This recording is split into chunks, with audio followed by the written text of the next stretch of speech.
Doctor के पास अगर वो सलाह लेती है तो यूरिन प्रेगनेंसी टेस्ट कराया जा सकता है, कुछ ब्लड टेस्ट होता है, जैसे सीरम बीटा-एचसीजी कहते हैं, वो करा सकते हैं डॉक्टर, और अल्ट्रासाउंड करा सकते हैं कंफर्म करने के लिए। एग्जामिनेशन करेंगे डॉक्टर आपका, और अगर 6 हफ्ते से ऊपर की प्रेगनेंसी हो जाती है तो यूट्रस जो होता है, बच्चेदानी, वो थोड़ा भारी भारी फील होता है। इससे भी अनुमान लगाया जा सकता है कि प्रेगनेंसी ठहर गई है। और दूसरा क्या तरीका है कि बच्चे की धड़कन जो है वो डॉपलर एक इंस्ट्रूमेंट होता है जिससे 11 to 12 वीक्स के आसपास, 11-12 हफ्ते के आसपास सुनाई दे सकता है, तो उससे भी डॉक्टर जो है कंफर्म कर सकते हैं कि प्रेगनेंसी ठहर गई है। तो लगभग 0 to 13 वीक्स प्लस 6 डेज तक फर्स्ट ट्राइमेस्टर में ये सब चेंजेस और ये सब फाइंडिंग्स जो है पाई जा सकती है। फिर आता है सेकेंड ट्राइमेस्टर। सेकेंड ट्राइमेस्टर में फील क्या करेगी लेडी कि उसके जो ये सिम्टम्स है, जो उल्टी का मन है, नौशिया है, ये सिम्टम्स थोड़े पहले से बेटर हो जाएंगे, वो थोड़ा अच्छा फील करेगी, ये सिम्टम्स सबसाइड हो जाएंगे तो उनको थोड़ा सा बेटर फील होएगा।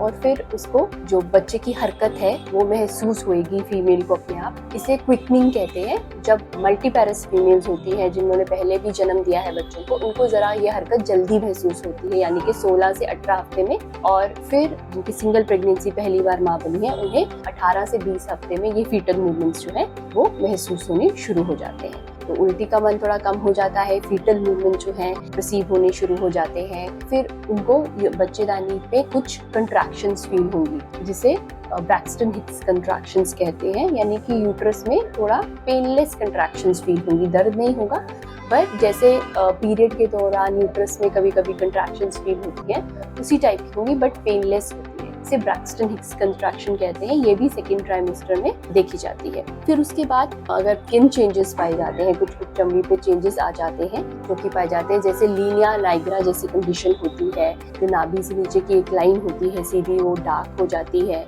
मुंह पे मिलास्मा हो जाता है, तो ये सब हार्मोन्स के बढ़ने की वजह से हो जाते हैं। इसके अलावा ब्रेस्ट भी हैवी हो जाती है, इसमें से क्लोस्ट्रम या मिल्की सिक्रीशन जैसा हो सकता है निपल से, और ब्रेस्ट देखने में थोड़ा डिफरेंट हो सकता है। तो ये सेकेंड ट्राइमेस्टर में ये सब चेंजेस पाए जा सकते हैं। फिर फीमेल की जब एग्जामिनेशन डॉक्टर करेंगे तो वो पाएंगे कि जो यूट्रस है उसका साइज बढ़ गया है।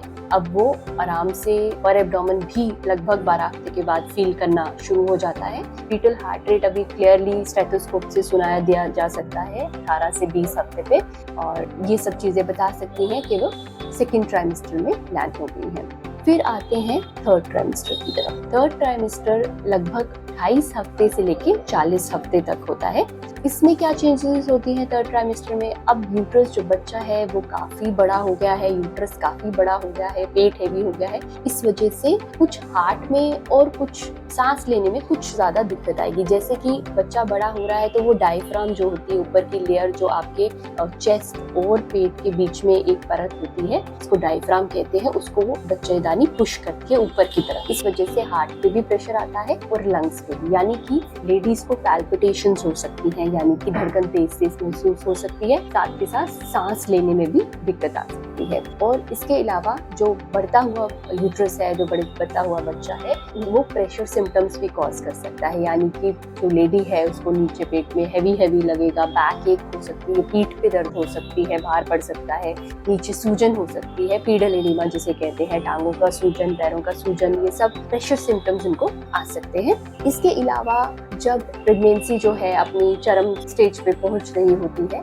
तो फिर जो फीमेल है उसको लाइटनिंग फील होती है। लाइटनिंग इज अ स्टेज जब बच्चा है उसका हेड पेल्विस में चला गया है, मतलब वो नीचे आ गया है, तो जो डायफ्राम है उस पे प्रेशर कम हो गया है। इस वजह से फीमेल रिलीफ फील करेंगी, उनको अच्छा लगेगा, क्योंकि अब वो जो डायफ्राम पे प्रेशर पड़ रहा था वो कम हो जाएगा, तो उसमें सांस लेने की दिक्कत और पैल्पिटेशन और जो भारीपन है वो उनसे रिलीव हो जाएंगी। इसे लाइटनिंग कहते हैं। तो ये सब उनको फील होगा। इसके अलावा जो एग्जामिनेशन पे जो है बच्चा है वो फील होएगा, उसके फीटल पार्ट्स भी महसूस हो सकते हैं, डॉक्टर को अच्छे से उसका फीटल मूवमेंट्स और आपको भी अच्छे से परसीव होंगे, बच्चे की धड़कन अच्छे से सुनाई देगी। तो थर्ड स्टेज जो कि 28 हफ्ते से लेके 40 वीक्स तक है, उसे थर्ड ट्राइमेस्टर कहते हैं। उसमें ये सब चेंजेस आ जाते हैं। तो दोस्तों ये सब तो लगभग हो गया कि क्या क्या ट्राइमेस्टर्स हैं और उनमें क्या क्या चेंजेस आ सकते हैं, जिसके लिए लेडीज को तैयार रहना चाहिए। नॉर्मल चेंजेस है तो घबराना नहीं है इन चीजों से। अब चीजें घबराने वाली वो है जिसमें वार्निंग साइंस या सिम्टम्स आ जाते हैं। मतलब ऐसी क्या चीज़ है, ऐसे कौन से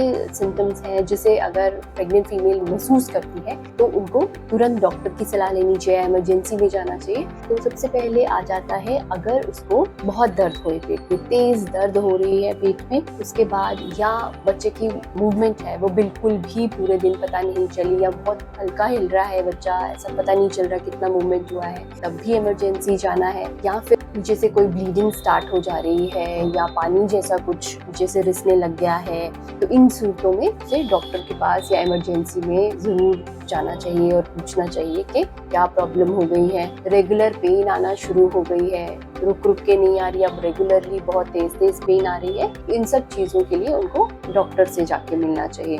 तो दोस्तों, आज हमने बात की इस ब्यूटीफुल जर्नी प्रेगनेंसी के बारे में, क्या क्या चेंजेस आते हैं तीनों ट्राइमेस्टर में, लेडीज को किन चीज़ों के लिए तैयार रहना चाहिए, क्या क्या प्रॉब्लम्स हो सकती हैं और कब कब डॉक्टर को मिलना चाहिए। ये चीज़ें जानना बहुत ज़रूरी है और लेडीज़ को इस जर्नी के लिए तैयार रहना। तो if you are liking our channel, please subscribe और शेयर जरूर कीजिए। Thank you.